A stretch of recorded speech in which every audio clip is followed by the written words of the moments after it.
Assalamualaikum warahmatullahi wabarakatuh. Alhamdulillah wassalatu wassalamu ala rasulillah wa ala alihi wa sahbihi wa man wala ma ba'du. Kita kembali sekarang kepada ulama-ulama terdahulu. Jerih payahnya bagaimana beliau mensyiarkan al-Islam dengan akhlaknya, dengan adabnya yang luar biasa. Karena beliau berhasil di dalam mensyiarkan Islam, khususnya di Jawa ini, di Indonesia ini, yang paling ampuh senjata adalah akhlakul karimah. Akhlakul karimah bagian daripada rahmatan lil alamin. Itulah senjata yang paling ampuh. Bagaimana Rasulullah ketika dicaci maki, Rasulullah tidak pernah membalas caci maki. Bahkan yang tukang meludahi ketika beliau lewat oknum tersebut, tukang meludahi Rasulullah, dicari kok tidak ada, tumben kemana, kata mendengar sakit. Bahkan Rasulullah memberikan kurma yang paling baik. Dan seterusnya, cerita ini sudah sangat populer. Begitulah indahnya baginda Nabi SAW. Ada satu lagi seorang Yahudi yang mana lagi tua, buta lagi, paling suka mencaci maki kepada baginda Nabi SAW. Tapi hebatnya Rasulullah sering menyuapi orang tersebut. Bahkan dagingnya yang keras saja sampai digigitkan dulu oleh mulut yang mulia baginda Nabi SAW, baru disuapkannya dengan lemah lembut, bukan basa-basi. Akhlak dijadikan perisai, bukan, tapi akhlak memang itu pakaian sehari-hari, dari dohir sampai batin, akhlak yang baik. Maka menyentuh, bukan akhlak sebagai pakaian saja. Akhirnya setelah Rasulullah SAW wafat, digantikan oleh Sayyidina Abu Bakar As-Siddiq radhiyallahu ta'ala anhu. Lama-lama orang tersebut merasakan ini kok berbeda, tangan ini dengan yang biasa menyuapi. Lalu bertanya, siapakah anda ini? Dijawab, aku Abu Bakar As-Siddiq.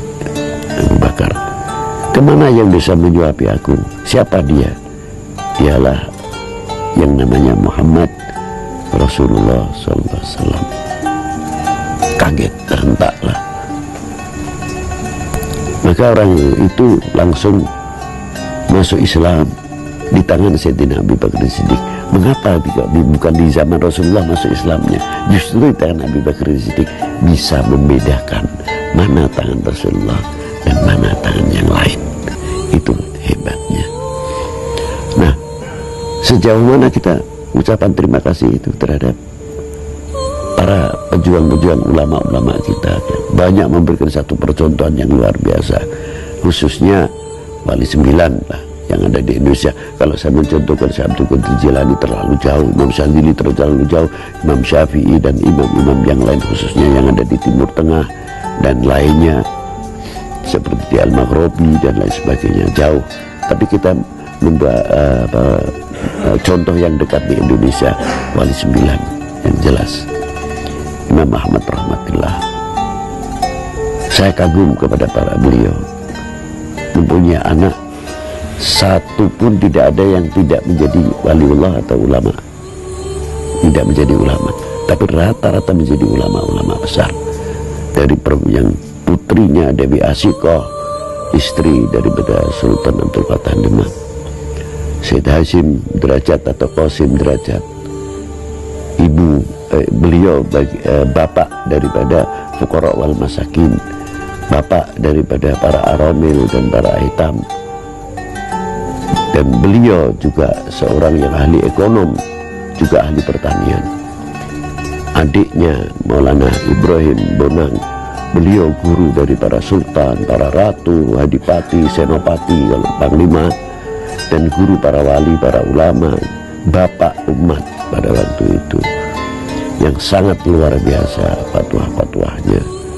Dan adik beliau Imam Ja'far Shadiq Kudus dan lain-lainnya, kakak adik dari beliau, yang putri pun diantaranya Dewi Aisyah, istri daripada Maulana Syarif Hidayatullah, Dewi Rigoyah, istri daripada Muhammad Abu Yakin, menantunya, anak kandungnya Sunan Ampel boleh dikatakan tidak satupun yang mentah. Saya mengucapkan bahagia benar Imam Ahmad rahmatullah yang bisa mempunyai regenerasi yang luar biasa. Itu contoh yang dekat. Mau diterima atau tidak kenyataan ini secara realite, saya tidak mau berbicara yang menentang atau yang tidak suka, saya tidak. Realitanya memang tidak bisa dibantah. Sampai sekarang Imam Ahmad rahmatullah di Ampel, kuburannya di tengah kampung, dan anehnya pertokoan-pertokoan itu pun di tengah kampung. Gang-gang jalan Ampel Dento, Ampel Suci, dan lain-lainnya. Pantasnya toko-toko itu harusnya di pinggir jalan besar, memilih di perkampungan, karena setiap hari pengunjung ziarah Sunan Ampel boleh dikatakan puluhan bis, kalau Jumat Legi sampai ratusan bis, membawa invest paling tidak kecil-kecilan untuk lingkup. Berarti kalau kita pelajari, Sunan Ampel masih mampu membawa, membikin, menciptakan ekonomi kerakyatan. Itu satu contoh. Dan belum lingkungannya itu sendiri, paling tidak Rejo dapat sedikit barokah-barokah sampai kas masjidnya dan lain sebagainya. Belum Maulana Syarif Hidayatullah, separuh muslim separuh non muslim, tempat ziarah kepada Maulana Syarif Hidayatullah. Saya kira contoh-contoh ini sudah luar biasa. Dalam kubur sekian ratus tahun masih bisa mempersatukan umat. Dalam kubur sekian ratus tahun masih bisa mempersatukan bangsa. Inilah ucapan terima kasih kita kepada para beliau yang ada di Indonesia dan pejuang-pejuang yang menegakkan merah putih ini. Jiwanya dikorbankan, keluarganya, hartanya, demi apa? Demi cintanya kepada Republik ini, kepada tanah air ini. Bagaimana dulu perjuangan-perjuangan para beliau-beliau ini. Nah, sampai 1945 sebelumnya ada Pangeran Diponegoro, Sentosa Wirojirjo, Ibu Kartini, sampai ke Sumateranya Imam Bonjol, sampai Syekh Abdul Somad Palembang atau Abdurrahman bin Abdul Somad Palembang, dan tokoh-tokoh lain yang di Kalimantan, Pangeran Antasari, Syarif Hidayatullah Antasari, sampai Hasanuddin Al-Makassari, Muhammad Yusuf Tajul Khalwati, dan tokoh-tokoh yang lain yang tidak bisa saya sebutkan satu persatu, yang terlalu banyak. Sulit untuk bisa kita mengucapkan terima kasih, karena apa? Terlalu kecil kalau untuk mengucapkan hanya sekadar terima kasih. Apalagi kalau kita melihat Taman Pahlawan, saudara-saudara sebangsa kita setanah air, mereka yang ikut merasa bertanggung jawab untuk bangsa ini, mayoritas umat Islam, para pejuang. Tapi tidak bisa kita menafikan tokoh-tokoh agama non-muslim yang ikut andil pula dalam menegakkan merah putih ini. Sejauh mana kita mengucapkan terima kasih kepada para beliau ini?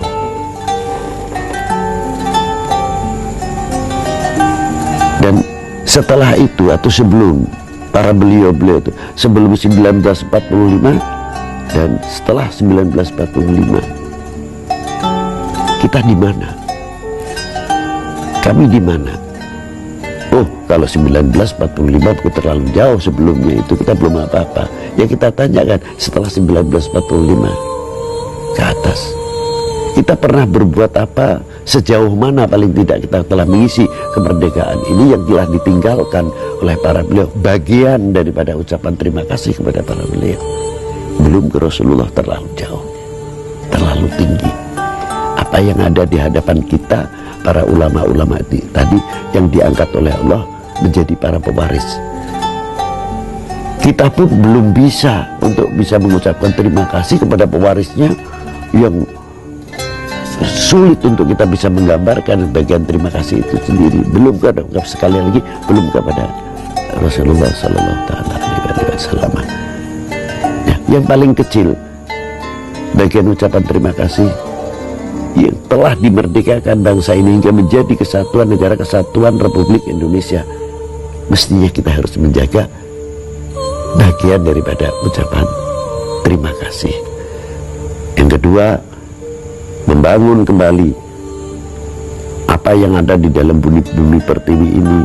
Sejauh mana kita bisa untuk mengenalkan apa yang hasil dari bumi pertiwi, terutama khususnya buah-buahan, untuk bisa kita kemas yang lebih baik. Itu untuk income daerah per daerah yang kita lebih jauh menyadari sebelum memberikan keuntungan kepada orang lain. Mari keuntungan itu kita berbagi untuk income dalam daerahnya masing-masing. Baru ekonomi akan tambah maju. Karena apa? Kita telah merasa handar beni, merasa memiliki, dan istilahnya fanatik, tapi bukan fanatik yang buta ya. Artinya kita lebih mencintai apa yang hasil karya bumi pertiwi itu sendiri dan lain sebagainya. Ini yang akan mengangkat terutama perekonomian, membantu untuk mengembangkan perekonomian dan memajukan dalam bumi pertiwi ini dan Indonesia tercinta ini. Itu juga bagian daripada matur nuwun atau terima kasih kita kepada para beliau-beliau. Yang terakhir, al-ukhuwah, ukhuwah Islamiyah, ukhuwah wataniyah, bahwa kita adalah, kami ini bangsa Indonesia. Bangsa Indonesia dibagi menjadi dua bagian.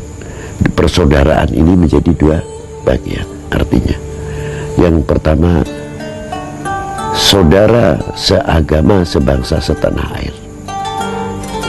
Yang kedua, saudara kami sebangsa, setanah air. Satu Indonesia.